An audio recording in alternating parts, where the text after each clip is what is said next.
សាច់រឿងដែលបានចាប់ផ្ដើមនៅក្នុងភាគនេះយើងក៏ឃើញថាក្រុមឆ្កែចចដែកនៅពេលនេះគឺខ្លាយទៅជាទាសករនៃគ្រួសារអ៊ីនទៅហើយដូច្នោះហើយពួកគេគឺមានតែប្រឹងប្រែងធ្វើការខណៈដែលម្នាក់កំពុងតែស្រែកបញ្ជាទៅលើពួកគេឲ្យញាប់ដៃញាប់ជើងទៅខណៈដែលឈីលីងបន្ទាប់ពីឃើញដូច្នោះហើយក៏ចុះទៅលេងជាមួយនឹងពួកគេបន្តិចនៅក៏ស្រែកប្រាប់ថាប្រសិនបើពួកគេគឺមិនប្រឹងប្រែងធ្វើការនោះទេលីងអ៊ីននឹងប្រកាសជាអត់បាយហើយចំណែកឯសមាជិកម្នាក់គឺពិតជាមានការខឹងសម្បាគេក៏បានស្ទុះសំដៅចូលមករកឈីលីងប៉ុន្តែក៏ត្រូវបានវានឹងគឺបញ្ចេញនៅធម្មពលខ្យល់បន្តិចពួកគេក៏បានប៉ើងត្រឡប់ទៅលិនពេញនឹងហើយក៏ស្រែកប្រាប់ទៅកាន់ឈីលីងថាពួកគេគឺលែងហ៊ានទៀតហើយក៏លេចទៅមើលដំបូលផ្ទះឯនោះវិញអ៊ីនសៀនក៏បានដើរចូលមករកឈីងយៀនហើយក៏បាននិយាយអរគុណទៅកាន់ឈីងយៀនដែលឈីងយៀនបានប្រើប្រាស់នៅផ្លែឈើធម្មពលពណ៌ស្វាយទាំង7និងក្របពូជបៃសាច់មកព្យាបាលរបួសរបស់គាត់ដូច្នោះនៅពេលនេះសមុទ្រវិញ្ញាណរបស់គាត់គឺត្រូវបានជួសជុលឡើងវិញហើយគាត់គឺសុខសប្បាយធម្មតានោះទេប៉ុន្តែរបស់ទាំងអស់នោះគឺជាកំណប់ទ្របឋានសួគ៌ហេតុអ្វីបានជាឈីងយៀនមិនប្រើប្រាស់វាដើម្បីធ្វើការកែលម្អនៃការវឹកខាតឈីងយៀនក៏ប្រាប់ថារបស់ទាំងអស់ហ្នឹងគាត់ចង់បានពេលណាក៏បានដែរឲ្យតែគាត់ចង់ប៉ុន្តែលបងអ៊ីនសៀនរបស់គាត់គឺមានត្រឹមតែម្នាក់តែប៉ុណ្ណោះហើយក៏ប្រាប់ថាដើម្បីធ្វើការជួសជុលនៅសមុទ្រវិញ្ញាណរបស់អ៊ីនសៀនឡើងមកវិញហ្នឹង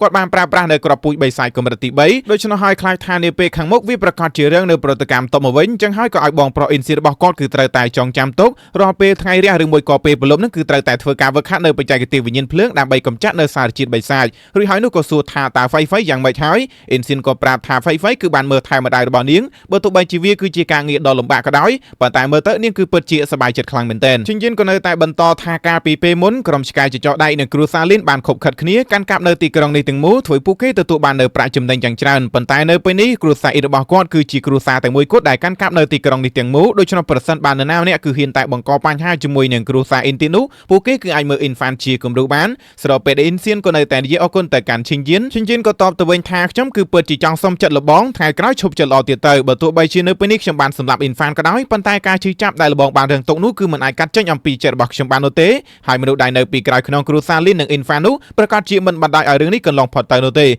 បើទោះបីជាពួកយើងគឺមាននៅស្លាកបញ្ជានៃសមាគមគ្រូចម្រើនសត្វការពារក៏ដោយប៉ុន្តែវាគឺបានត្រឹមតែមួយរយៈពេលតែប៉ុណ្ណោះអ៊ីនសៀនក៏ឆ្លើយតបមកវិញថាគាត់យល់ហើយក៏សន្យាថាចាប់ពីថ្ងៃនេះតទៅគាត់នឹងមិនធ្វើជាមនុស្សល្ងងទៀតនោះទេដោយគាត់នឹងខិតខំប្រឹងប្រែងវឹកហាត់ធ្វើខ្លួនឯងរឹងមាំក៏ដូចជាមឹងម៉ាត់ដើម្បីការពារគ្រួសារអ៊ីនរួចហើយក៏សួរតែកាន់ឈិនយិនថានៅពេលនេះគាត់មានបំណងធ្វើដំណើរចាក់ចេញទៀតហើយមែនទេឈិនយិនក៏ឆ្លើយតបទៅវិញថាត្រូវហើយប៉ុន្តែលើកនេះគឺថាទៅមិនយូរនោះទេហើយជាមួយគ្នានោះគាត់ក៏បានហួចបន្តិចទៅដែលយើងក៏បានឃើញអំពីសត្វអន្ត្រីដ៏ធំមួយដែលវាក៏បានហោះសម្ដៅចូលមករកគាត់ក៏បានលើកឡើងទៅលើខ្នងរបស់វាប្រែផ្ដាំទៅកាន់អ៊ីនសៀនឲ្យផ្ដោតដំណឹងនេះប្រាប់ទៅកាន់ព្រឹត្តិការណ៍មឹងក៏ដូចជាព្រឹត្តិការណ៍ដទៃផ្សេងទៀតផងចំណែកហ្វៃក៏បានរត់ចេញមកខាងក្រៅយ៉ាងឆាប់រហ័សប្រាប់ទៅកាន់បងប្រុសឈិនយិនគឺត្រូវតែប្រញាប់ត្រឡប់មកវិញឈិនយិនក៏ប្រាប់ថាមិនអីនោះទេនៅពេលដែលគាត់ត្រឡប់មកវិញនឹងទិញនៅរបស់ខ្លះដើម្បីផ្ញើនាងហើយនៅពេលនេះវិញឈីលីងវាក៏សួរថាតើពួកយើងគឺទៅទីណាទៅឈិនយិនក៏ប្រាប់ថាគឺជាសាលាបណ្ឌិតសភាធានយិនដោយសារតែនៅពេលនេះគ្រូសាអ៊ីនគឺពិតជាមានសត្រូវច្រើនខ្លាំងមែនទែនដូច្នោះហើយគាត់គឺត្រូវតែប្រញាប់ស្វែងរកនៅបំណែកនៃអណ្ដាតភ្លើងពណ៌ខៀវឲ្យបានឆាប់រហ័សបំផុតដើម្បីធ្វើការស្ដារកម្រិតនៃការវឹកហាត់របស់គាត់មកវិញព្រោះថាមានតែពេលនោះទេទើបគាត់គឺអាចតតាំងជាមួយនឹងសត្រូវបាននៅពេលនេះឈីលីងបាននិយាយថាទីក្រុងជីកងគឺពិតជាធំជាងទីក្រុងធីននេះរាប់រយដងឯណោះសម្បីតែសាលាបណ្ឌិតសភាសៀយិនក៏អស្ចារ្យផងដែរឈិនយិនក៏ប្រាប់ថាសាលានេះគឺត្រូវបានបង្កើតឡើងដោយហ្វាំងអ៊ូជីកាលពី 3000 ឆ្នាំមុនដែលជាអ្នកខ្លាំងបំផុតនៅក្នុងទ្វីបធីនស៊ីងដូច្នោះសម្បីតែសាលាបណ្ឌិតសភាធានយិនដែលពឹងផ្អែកទៅលើគ្រួសាររាជវង្សរបស់គេនោះក៏មិនអាចប្រៀបស្មើជាមួយនឹងសាលានឹងបានដែរ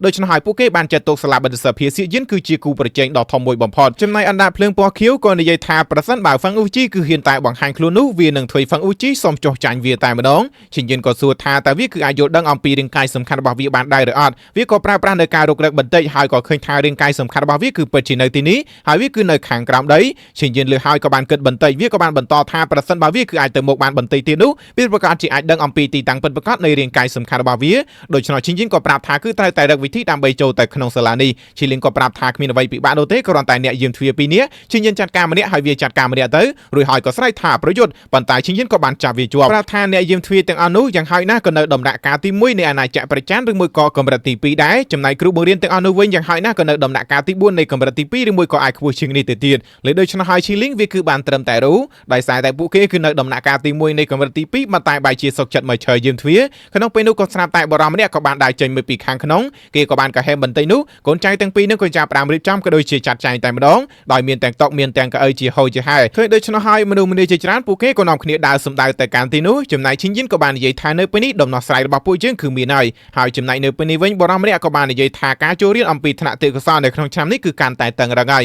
យម្នាក់ទៀតក៏និយាយថាលបងឆ្នាំនេះគឺមើលទៀតហើយប៉ុន្តែមើលទៅក៏ប្រហែលជាបានត្រឹមតែឈើមើលដោយកាលពីឆ្នាំមុនចឹងគេក៏តបទៅវិញថាបើទោះបីជាគេគឺ មិនអាចចូលបានក៏ដោយប៉ុន្តែនៅថ្ងៃណាមួយក៏ប្រុសរបស់គាត់ប្រកាសជាអាចចូលបានម្នាក់ទៀតក៏បានបន្តថាទីក្រុងជីកងនេះគឺជាទីក្រុងធំលំដាប់ទី2បន្ទាប់ពីទីក្រុងអធិរាជហើយពួកគេគឺតែងតែធ្វើការជ្រើសរើសកូនសិស្សរាប់ពាន់នាក់ប៉ុន្តែមនុស្សដែលមានទេពកោសល្យនោះគឺថាមានមិនច្រើនជាង10នាក់នោះទេដែលពួកគេគឺសើតែជាអច្ឆរិយៈរាប់ម៉ឺនឆ្នាំម្នាក់ទៀតក៏បានបន្តថាគេគឺមិនឆ្ងល់នោះទេដែលថ្នាក់ទេពកោសល្យនេះគឺត្រូវបានគេហៅថាថ្នាក់ចម្លែកដោយសារតែមនុស្សដែលអាចបំពេញនៅលក្ខខណ្ឌទាំងអស់នេះបានគឺសើតែជាមនុស្សចម្លែកស្របគ្នានោះឈិនយិនក៏បានទៅមុខយ៉ាងលឿនហើយក៏ប្រាប់ថាគាត់មកចុះឈ្មោះមនុស្សម្នាក់នឹងក៏ឲ្យឈិនយិននិយាយអំពីឈ្មោះអាយុក៏ដូចជាកម្រិតនៃការវឹកហាត់ទូប្រក៏សួរថាតែប៉ុណ្្នឹងទេឬគេក៏ប្រាប់ថាមនុស្សជាច្រើនដែលបានមកចុះឈ្មោះនោះពួកគេគឺមិនអាចឆ្លងកាត់នៅការសាកល្បងលើកទី1បាននោះទេដូច្នោះឲ្យប្រសិនបើលំអិតពេកនាំតែខ្ជះខ្ជាយពេលវេលាប៉ុណ្ណោះចំណែកទូប្រក៏ឆ្លើយតបទៅវិញថាអ៊ីនឈិនយិនអាយុ18ឆ្នាំកម្រិតនៃការវឹកហាត់គឺនៅដំណាក់កាលទី9នៃអាណាចក្រផ្កាយឬមួយក៏កម្រិតទី1បន្ទាប់ពីលើដូច្នោះហើយមនុស្សដែលកំពុងតែស្ដាប់នោះគឺថាដាច់ផ្ងាតើងតែម្ដងខណៈដែលសំណើចនៃការសើចឡើងជាមួយនឹងការមើងងាយក៏ដូចជាការសើចចំអកក៏ចាប់ផ្ដើមលើឡើ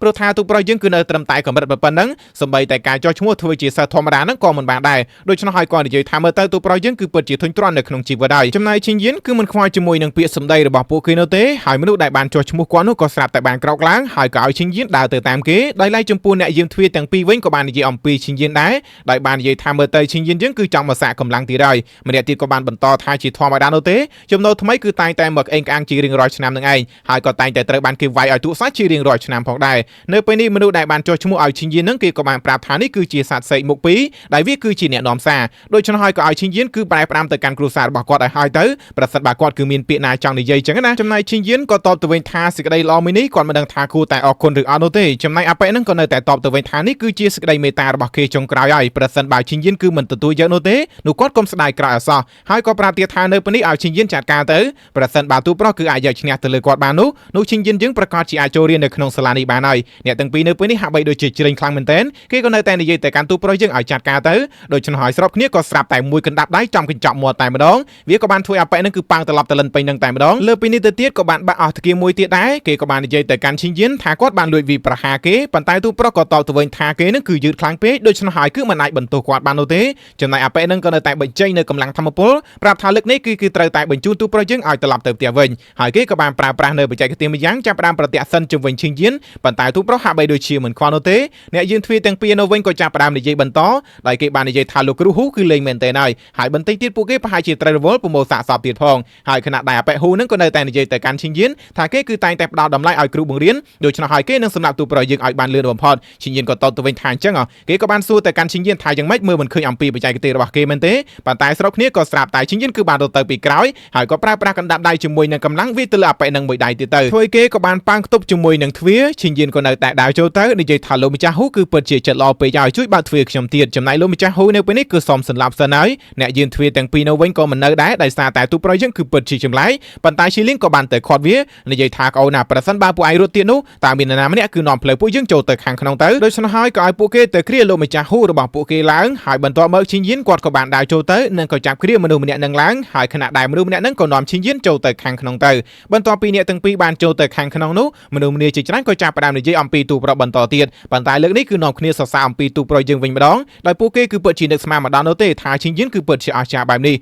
ហើយជាមួយនឹងវត្តមានរបស់គាត់នោះសាលាបណ្ឌិតសភាសៀកយិនប្រកាសជាវ៉ាដៃសាលាបណ្ឌិតសភាធានយិននឹងទទួលបាននៅចំណាត់ថ្នាក់លេខ1នៃទ្វីបធានស៊ីនេះហើយចំណែកអ្នកខ្លះទៀតក៏យល់ស្របជាមួយនឹងពាក្យសម្ដីនៃអ្នកផ្សេងបាននិយាយក៏លេចទៅមើលខាងក្នុងវិញលោកម្ចាស់ហ៊ូដើរបណ្ដាក៏បានរੂបណ្ដាថាពិតជាឈឺខ្លួនខ្លាំងមែនទែននិងក៏បាននិយាយថាមើលទៅប្រាក់រង្វាន់សម្រាប់ឆ្នាំនេះប្រកាសជាចប់មែនទែនហើយចំណែកឈិនយិនក៏បានសួរថាតើការសាកល្បងលើកទី2នេះគឺពិតជាតម្រូវឲ្យចូលមកក្នុងភ្នោមែនទេចំណែកមនុស្សម្នាក់ហ្នឹងក៏ប្រាប់ទៅកាន់ឈិនយិនថាកុំចេះអីបន្ទាប់ពីមកដល់កន្លែងមួយហើយគេក៏បានទាញវ៉ែនតាមកពាក់វិញហើយក្នុងពេលនោះក៏ស្រាប់តែពន្លឺដោយចែងចាំងមួយវាគឺបានលេចឡើងឈិនយិនក៏បាននិយាយថាពួកព្រឹត្តិការណ៍ទាំងអស់នេះគឺមានបំណងធ្វើឲ្យគាត់នឹងគឺថាងងឹតភ្នែកប៉ុន្តែក៏សំណាងល្អដែរដែលគាត់គឺបានធ្វើការវឹកហាត់នៅបច្ចេកទេសពន្លឺដូច្នោះហើយពន្លឺទាំងអស់នេះគឺវាគ្មានបញ្ហាសម្រាប់គាត់នោះទេបន្ទាប់ពីឈិនយិនបានមកដល់ព្រឹត្តិការណ៍ម្នាក់ក៏បានអបអរសាទរទៅកាន់ទូប្រុសយើងដែលគាត់បានជាប់នៅក្នុងការសាកល្បងលើកទី1ព្រឹត្តិការណ៍ហ៊ូក៏ប្រាប់ទៅកាន់ព្រឹត្តិការណ៍សាឲ្យនិយាយអំពីការសាកល្បងលើកទី2ទៅគាត់ក៏ប្រាប់ថាចំពោះការសាកល្បងលើកទី2នេះគឺសាមញ្ញនោះទេដែលវាគឺគ្មាននរណាម្នាក់រើរបួសដូចជាការសាកល្បងលើកទី1ឡើយប្រាប់ហើយថានេះគឺជាកំណត់ទ្រព្យដ៏មានតម្លៃបំផុតនៃសាលាបណ្ឌិតសភាសៀកយិនរបស់គាត់ហើយវាក៏ជារបស់ដែលមានតែមួយគត់នៅក្នុងគ្រួសាររាជវង្សធានយិនដែរឬហើយនោះក៏ប្រើប្រាស់កម្លាំងរបស់គាត់បន្តិចដាក់ទៅលើវាឃើញដូច្នោះហើយឈីលីងក៏និយាយថាពន្លឺនៃគុជខ្យងនេះគឺពិតជាអស្ចារ្យខ្លាំងមែនទែនហើយវាគឺពិតជាចូលចិត្តដូច្នោះហើយក៏ចូលទៅចាក់ក្បាច់ពេញនឹងតែម្ដងទៅប៉ុន្តែក៏ត្រូវបានឈិនយិនខាត់ព្រឹត្តិការណ៍សារក៏បានបន្តថាពន្លឺទាំង4ហ្នឹងគឺតំណាងឲ្យអាណាចក្រទាំង4របស់អ្នកវឹកហាត់ដោយផ្ដើមពីតូច ទៅធំដោយមានដូចជាអាណាចក្រផ្កាយអាណាចក្រព្រះច័ន្ទអាណាចក្រព្រះអាទិត្យហើយនិងអាណាចក្រអធិរាជនៅក្នុងរឿងព្រះនិទានដោយគឺមានតែអធិរាជអមតៈតែប៉ុណ្ណោះទើបអាចឈានទៅដល់កម្រិតនេះបានជាងយានក៏សួរថាដូច្នោះរបស់នេះប្រើប្រាស់ដើម្បីធ្វើការវាស់នៅកម្រិតនៃការវឹកហាត់របស់មនុស្សម្នាក់មែនទេព្រឹទ្ធាចារ្យសាក៏បានបន្តថាមិនត្រឹមតែប៉ុណ្ណឹងនោះទេមូលហេតុដែលគុជខ្យងនេះគឺជារបស់កម្រដោយសារតែវាគឺអាចស្វែងរកនៅទេពកោសល្យក៏ដូចជាសក្តានុពលរបស់មនុស្សម្នាក់បានឬដូច្នោះហើយជាងយានក៏បានស្ងាត់បន្តិចចំណែកព្រឹទ្ធាចារ្យហ៊ូក៏នៅតែបន្តថាមនុស្សខ្លះកាលពីនៅក្មេងគេគឺទទួលបាននៅទេពកោសល្យប៉ុន្តែបែបហ្នឹងគឺមិនទាន់ល្អខ្ចោះនោះទេព្រោះថាមនុស្សបែបហ្នឹងគឺរះចែងចាំងឡើងបានត្រឹមតែមួយផ្លែតែប៉ុណ្ណោះគេប្រកាសជារលត់បាត់ទៅវិញហើយជាងយានក៏បានតបទៅវិញថាមើលទៅលោកម្ចាស់ហ៊ូគឺពិតជាមានការយល់ដឹងជ្រាលជ្រៅខ្លាំងមែនទែនហើយការសាកល្បងទេពកោសល្យរបស់គាត់ក៏ប្រហែលជាមិនទាន់គ្រប់គ្រាន់ដែរដូច្នោះក៏សួរតែកាន់លោកម្ចាស់ហ៊ូហេតុអ្វីបានជាមិនធ្វើការសាកល្បងម្ដងទៀតទៅស្របពេលដែលលោកម្ចាស់ហ៊ូក៏បានលើកដៃបន្តិចប៉ុន្តែជាងយានក៏បានលើកដៃទៅវិញគាត់ក៏ប្រាប់ថានៅទីនេះគឺគ្មានខ្យល់ចេញចូលតទៅសោះដូច្នោះហើយបានជាធ្វើចិត្តរបស់មនុស្សម្នាក់គឺនៅតែវិលវល់នៅនឹងហើយខណៈដែលលោកម្ចាស់សាក៏បានប៉ះដៃរបស់គាត់ទៅលើគុជខ្យងនេះបន្តិចខណៈដែលពលឺទឹកក្រូចគាត់ក៏បានលេចឡើងដោយនោះបញ្ជាក់ថាកម្រិតនៃការវឹកហាត់របស់គាត់នេះពេលនេះគឺនៅដំណាក់កាលទី5នៃអាណាចក្រព្រះច័ន្ទរួចហើយពលឺមួយទៀតក៏បានលេចឡើងប្រាប់ថាទេពកោសល្យរបស់គាត់វិញគឺនៅដំណាក់កាលទី6នៃអាណាចក្រព្រះអាទិត្យមនុស្សគ្រប់គ្នាក៏បានសរសើរគាត់ថាពិតជាមានទេពកោសល្យមិនធម្មតាហើយគាត់គឺពិតជាស័ក្តិសមជាតំណែងលោកនាយករងបន្ទាប់ឬដូច្នោះហើយគាត់ក៏ប្រាប់ថាមិនហ៊ានទទួលនោះទេជាមួយគ្នានោះជាងយានក៏បានប៉ះដៃរបស់គាត់ទៅលើគុជខ្យងនឹងបន្តិចទៅហើយខណៈដែលពលឺពណ៌ក្រហមមួយវាក៏ស្រាប់តែបានលេចឡើងគេក៏បាននិយាយថាគ្មានអ្វីដែលពិសេសនោះទេព្រឹទ្ធាចារ្យសាក៏បាននិយាយថាកម្លាំងរបស់ទូប្រុសយើងគឺនៅត្រឹមតែដំណាក់កាលទី9នៃអាណាចក្រផ្កាយតែប៉ុណ្ណោះការដែលគាត់អាចឆ្លងកាត់នៅការសាកល្បងលើកទី1បានគ្រាន់តែមានសំណាងតែប៉ុណ្ណោះហើយពួកគេនិយាយថាជាមួយនឹងទេពកោសល្យរបស់ទូប្រុសយើងនឹងឈានទៅដល់ដំណាក់កាលទី5នៃអាណាចក្រព្រះច័ន្ទហើយជាមួយគ្នាពន្លឺនៃគុជខ្យងនឹងវាក៏បានបាត់ទៅវិញទៅគ្រប់គ្នាក៏បានសើចចំអកហើយក៏បាននិយាយថាទូប្រុសយើងគឺគ្មានឱកាសទៀតនោះទេព្រោះថាលុះត្រាតែគាត់បានបញ្ចេញនៅគុជខ្យងនេះឲ្យមាននៅពន្លឺពណ៌លឿងជាមួយនឹងទេពកោសល្យអាណាចក្រព្រះអាទិត្យទៅគាត់គឺអាចចូលរៀននៅក្នុងសាលាទេពកោសល្យបានចំណែកលោកម្ចាស់ហ៊ូក៏ប្រាប់ទៅកាន់ទូប្រុសយើងឲ្យត្រឡប់ទៅវិញទៅ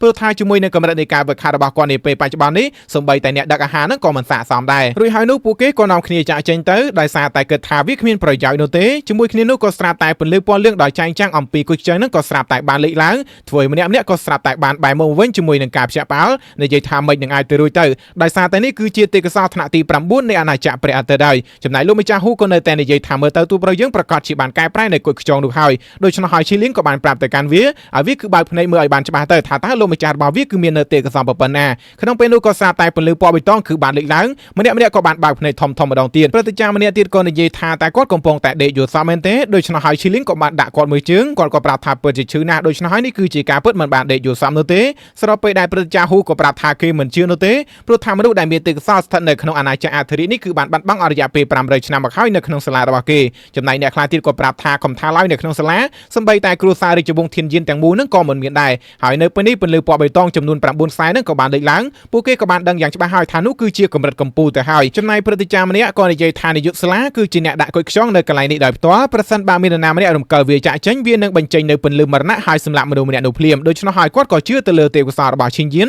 ប៉ុន្តែអ្នកខ្លះក៏នៅតែនិយាយថាមើលទៅនេះគឺជាការបំភាន់ហើយដូច្នោះហើយពួកគេក៏និយាយថាត្រូវហើយនេះគឺជាការបំភាន់ឈិនយានក៏បានសួរតបទៅវិញថាគ្រាន់តែទទួលស្គាល់មនុស្សម្នាក់តែវាគឺពិតជាពិបាកខ្លាំងណាស់មែនទេក្នុងពេលនោះក៏ស្រាប់តែកម្លាំងធម្មពលដ៏ខ្លាំងមួយវាគឺបានផ្ទុះឡើងហើយគុជខ្យងនឹងវាក៏បានបែកខ្ទេចខ្ទីគ្មានសល់ទៅខណៈដែលឈីលីងវាក៏បានរអ៊ូថានៅពេលនេះគឺលែងសប្បាយទៀតហើយស្របពេលដែលឈិនយានក៏បាននិយាយទៅកាន់អ្នកគ្រប់គ្នាថាការធ្វើតេស្តរបស់វត្ថុនឹងវាគឺពិតជានៅទីពេកហើយចំណែកពួកគេក៏បាននិយាយថាតើទេពកោសល្យរបស់ទូប្រុសយើងគឺពិតជាលើអំពីអាណាចក្រអធិរាជមែនទេលោកម្ចាស់ហ៊ូក៏សួរថាប្រសិនបើលើអំពីអាណាចក្រអធិរាជនោះតើវាគឺជាអាណាចក្រអ្វីទៅពួកគេក៏បានឆ្លើយតបមកវិញថាសម្បីតែខ្លួននឹងក៏មិនដឹងដែរចំណែកឈិនយានក៏ប្រាប់ថាវាគឺជាអាណាចក្រមួយដ៏ឧត្តមឧត្តមដែលពួកគេគឺមិនអាចស្រមៃបាននោះទេហើយគាត់ក៏បានបញ្ចេញនៅសម្ពាធធម្មពលរបស់គាត់បន្តិចទៅធ្វើឲ្យមនុស្សទាំងអស់ហ្នឹងបាននិយាយថាទូប្រុសយើងគឺជាសត្វចម្លែកគឺជាមនុស្សចម្លែកហើយឈិនយានក៏នៅតែបង្ហាញអំពីអំណាចរបស់គាត់ប្រាប់ហើយថានេះគឺជាទេពកោសល្យឬមួយក៏អាណាចក្ររបស់អធិរាជគាត់ហើយស្របគ្នាសាច់រឿងរបស់យើងមួយភាគនេះក៏បានឈានដល់ទីបញ្ចប់ដូច្នោះហើយគឺមានតែរងចាំជួបគ្នាម្ដងទៀតនៅវីដេអូក្រោយ